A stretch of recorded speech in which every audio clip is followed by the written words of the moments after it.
அதுக்காக சில்வரோட ப்ரைஸஸ் வந்து கம்ப்ளீட்டாக வந்து கொலாப்ஸ் ஆகிடும் இந்த ஒரு விஷயத்தினாலும் சொல்ல முடியாது. சில்வர் இதில் மட்டுமே யூஸ் பண்ணல, டேட்டா சென்டர் யூஸ் பண்ணுறாங்க, சோலார் பேனல்ஸ் யூஸ் பண்ணுறாங்க, எல்லாத்துலேயும் யூஸ் பண்ணுறாங்க. ஆனால் டெக்னாலஜியை வந்து நீங்கள் புரிஞ்சுக்கணும். ஆரம்ப காலத்தில் 1980களில் 90களில் வந்து பார்த்தீங்கன்னா கம்ப்யூட்டர்ன்றது வந்து 3 லட்சம் 5 லட்சம் இருந்தது. அதாவது அன்னைக்கு இருந்த வேலையில். இன்னைக்கு வந்து 3 லட்சம் 5 லட்சம்ன்றது சாதாரணமாக நடக்கலாம். ஆனால் அன்னைக்கு 3 லட்சம் 5 லட்சம் இருந்துச்சுன்னா இன்னைக்கு பல கோடி ரூபாய்க்கு மதிப்பு. அந்த அளவுக்கு கம்ப்யூட்டர் எதனால் விலை அதிகமாக இருந்தது? காரணம் என்னன்னா, அன்னைக்கு கம்ப்யூட்டரோட ஸ்பேர் பார்ட்ஸ் எல்லாமே வந்து தங்கத்தில் செஞ்சாங்க. இன்னைக்கு கம்ப்யூட்டரோட ஸ்பேர் பார்ட்ஸ் எல்லாம் வந்து அந்த அளவுக்கு தங்கம் யூஸ் பண்ணுறது கிடையாது.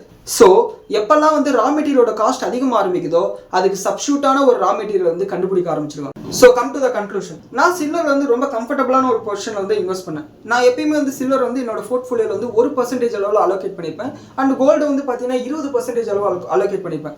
காரணம் என்னன்னா, நான் F&O பண்ணுறதுனால கோல்டு சில்வர் இது ரெண்டுத்தையும் ஃப்ளெச் பண்ணால் எனக்கு கேஷ் காம்போனண்ட்டாக வந்து அதை கன்சிடர் பண்ணிப்பாங்க. அதனால் வந்து அது வாங்கி வைக்கிறதுல எனக்கு பிரச்சனை இல்லாமல் இருந்தது. அண்ட் அப்படி நான் சில்வர் வாங்கினது வந்து பார்த்தீங்கன்னா மே 2024 வந்து நான் அந்த சில்வரை வாங்கியிருக்கேன். அண்ட் அதே மாதிரி செப்டம்பர் 2024 வாங்கியிருக்கேன். அண்ட் இப்போ ரீசெண்டாக வந்து முகூர்த்த ட்ரேடிங் வந்துச்சு இல்லை பார்த்தீங்களா, அப்பயும் வந்து பார்த்தீங்கன்னா சில்வர் வந்து வாங்கியிருக்கேன்.